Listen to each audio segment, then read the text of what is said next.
What's up, guys? It's your boy, Benny. Part of the problem with the human condition is we try to delay the inevitable. Oftentimes, we just can't come to terms with reality, and I think that's what's happening with Nikki Haley and Ron DeSantis' campaign, not coming to terms with the fact that there is no data-driven path forward to defeat Donald Trump in any of these primaries. And so all of this is just a vanity project or something far more malicious. They hope something bad happens to Donald Trump and then they can swoop in like vultures. So it's a terrible, terrible thing. And so let me just state this very definitively. Nikki Haley and Ron DeSantis should simply drop out and endorse Donald Trump, and the whole party can come together, kumbaya, and there you go, right? That's kind of what I'm rooting for right now. This is exactly what Vivek Ramaswamy did earlier in the week. And it was really nice. It was healing, and it helped the party move forward with the ultimate goal of defeating Joe Biden, which is, of course, the goal here. Now, I moved my family to Florida because Ron DeSantis was one of the best governors of Florida, and I highly encourage Ron DeSantis to go back to Florida and help with the myriad of problems that are happening in this state. This state needs Ron DeSantis. There are a lot of good people who moved down here because Ron DeSantis was a good governor, and that's what he should go back to doing and stop with the fantasy of becoming president. Now, what we've seen on the campaign trail is that a good governor, I would argue one of the best governors in American history, can become a terrible presidential candidate because he has awful staff, or because he has terrible advisors, or because he has awful consultants. Probably a huge myriad of reasons that will be written in the autopsy of Ron DeSantis as to why his presidential campaign failed. But let's just say this: Ron DeSantis' campaign is arguably the worst presidential campaign in the modern era. I don't think there's ever been a worse presidential campaign run. It just totally missed, right? And I have a perfect clip to show you exactly how this campaign missed. It's so cringy. It's kind of hard to watch, to be honest with you, and it's painful. How do you pronounce your last name, Ron? I've got a long last name, European name, Steinhauser. There's been some confusion over your last name and the pronunciation, and I'm just wondering, to correct the record, what is it? Oh, that's ridiculous, these stupid things. Listen, the way to pronounce my last name, Winner. And so, ladies and gentlemen, that's my opinion on this, but there are some hard realities that are actually happening right now to Ron DeSantis, leading to headlines like this. I'm hearing that DeSantis is about to drop out. DeSantis' campaign latest move fuels rumors that he will end bid soon. There are a couple of data points that are very strange that we're seeing now on the campaign trail that prove that Ron DeSantis is most likely about to drop out. Ron DeSantis is canceling appearances on Meet the Press and on CNN, previously scheduled. You don't cancel media appearances when you are desperately trying to gain ground in a primary. NBC News, DeSantis canceled his appearance tomorrow on Meet the Press, no longer appearing on CNN as previously scheduled. I'm hearing DeSantis is about to drop out. He's the best governor in America. He can be proud of that and return to doing that. Resist the urge to taunt Biden is the enemy. Embrace the governor's supporters. Crush Haley. Proceed to November. Stay focused on the prize, says Michael Berry. So, ladies and gentlemen, people are saying that Ron DeSantis is canceling media appearances, and he did, in fact, cancel media appearances. But DeSantis' campaign press secretary, Brian Griffin, says the media hits were canceled due to a scheduling conflict. Well, ladies and gentlemen, we continue to add up sort of the weird pieces of data that show that Ron DeSantis may have quietly already quit the campaign. This is a screenshot from our great executive producer, the great ALX, of Ron DeSantis' events page, events at Ron DeSantis. Now, if you were actually running for president, you'd assume there'd be events on your event page. There are none. There are no events. This is not a good thing for Ron DeSantis. Why would you have no events? The person who first promoted this was Dan Scavino, who, of course, is sort of the digital voice of Donald Trump online, right? Runs all of Donald Trump's, digital presence. And so there were no events scheduled. Well, that's not good. Some people are making memes of this. Works for me. Upcoming events, the fat lady sings. Okay. All right. We did it, and still no events. So, yeah. He's out soon, the commenters are saying, and people are celebrating. But an update as of the time of this recording, one event has been added. A single event. Governor DeSantis, they added this little tab that says, join us for future events, but there are no future events in this tab. Instead, there is one event, and that takes place today, the day that he canceled all of his media appearances. So who knows what's going on, ladies and gentlemen? Is this the event where he drops out? Maybe. Nobody knows. We're not exactly sure.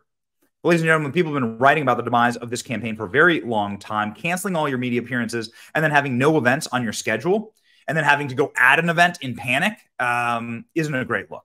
DeSantis shifts his campaign away from New Hampshire days before the state's primary. That's never a good look. South Carolina, Ron DeSantis prepared for his last stand and a way out, says CNN. So on CNN, they're effectively saying that it's a very confusing campaign because it's kind of like a ghost campaign, right? It's like a campaign that is abruptly canceling plans and abruptly canceling events and is looking essentially for a way out to effectively apologize to everybody who spent $150 to $200 million donating to this campaign. And they got, well, a distant second place finish in Iowa for it. Jake Tapper was asking Ron DeSantis when he was going to drop out before the Iowa campaign. But after the Iowa campaign, which Ron DeSantis clocked in at 21% of the vote, while Donald Trump got 51% of the vote, the highest margin in American history for a winning campaign in Iowa, the Wall Street Journal, which has been a staunch defender of Ron DeSantis, urged him to drop out. No clear path to nomination, along with Ben Shapiro, who's also been a longtime defender of Ron DeSantis. Vivek Ramaswamy immediately called for DeSantis and Haley to drop out after Iowa. Here's Vivek on Jesse Waters' show doing just that. The response was overwhelming. And I think it's very clear who the Republican primary electorate is saying that they want to be their nominee. I ran to be that person. They sent me a very positive message. But the very positive message they sent to all of us is that Donald Trump needs to be the nominee of this party. And I think Ron DeSantis and Nikki Haley would actually at this point do this country and this party a service by stepping aside to make sure that we're focused on not only nominating Donald Trump, but getting this country back and reviving those founding revolutionary ideals. And I think we do live in that 1776 moment right now. We need to win. Ladies and gentlemen, it continues to roll for Donald Trump in the endorsement category and in the dropout please category. Mike Pence's former chief of staff, Nick Ayers, a very powerful person, endorsed Donald Trump in 2024, calls on Ron DeSantis and Nikki Haley to drop out. Nick Ayers is a man who a lot of people listen to. Why did Vivek drop out, by the way? This is what Vivek says. The numbers below are the reason I dropped out when I did. And this tweet effectively shows the preferred choices for presidency is obviously Donald Trump, right? So the dark orange bar, LOL, is Donald Trump. Orange bar, bad. Orange bar, good. And these are the number. This is the people who prefer Donald Trump as the GOP primary voters who prefer Donald Trump. The tweet says, if Trump wins New Hampshire with such a decisive factor that Nikki Haley and DeSantis suspend their campaigns, the unsung hero in all this was Vivek, who dropped out early and threw his full support behind Trump. New Hampshire could have gotten dicey with two America First guys in the race. Now we don't have that, and America First can be consolidated around one man. Onward to victory. Certainly hasn't stopped Donald Trump from trolling Ron DeSantis, by the way, on his way out. Here's Donald Trump from last night. Two things. You notice I haven't even mentioned the name of Ron DeSanctimonious yet because I think he's gone.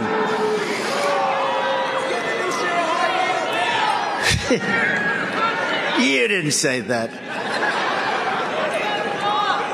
No, he does not wear high heels, okay? He does not wear high heels. All right, maybe he does. Guy screams out he's got a new pair of high heels. You can't do that. It's not polite. Don't do that. I'll have to admonish you. And of course, we wouldn't end a read like this without pinning everything to very hard data. So let's jump ahead here to the Real Clear Politics polling for Trump versus his competition. And you can see here that earlier in the year, earlier last year, right, approximately 1 year ago, Ron DeSantis was within striking distance of Donald Trump. I think this might be like Ron DeSantis was within less than 15 points, like 12 points away from Donald Trump. January 22nd of 2023, literally 1 year ago, Trump only had a 13-point margin on Ron DeSantis. And it has been a steady and absolutely devastating collapse downward for DeSantis as Nikki Haley gains a little bit of steam just to peek over the Ron DeSantis cliff here.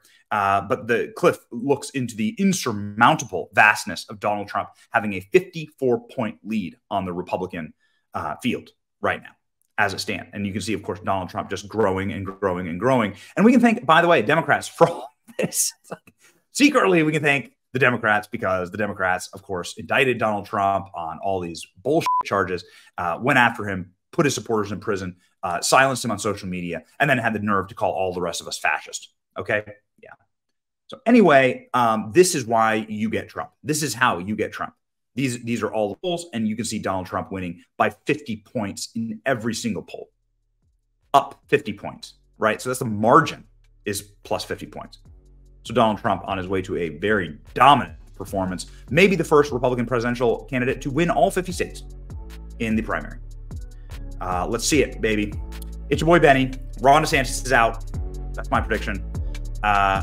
Like, share, and subscribe to stay extremely based. See ya.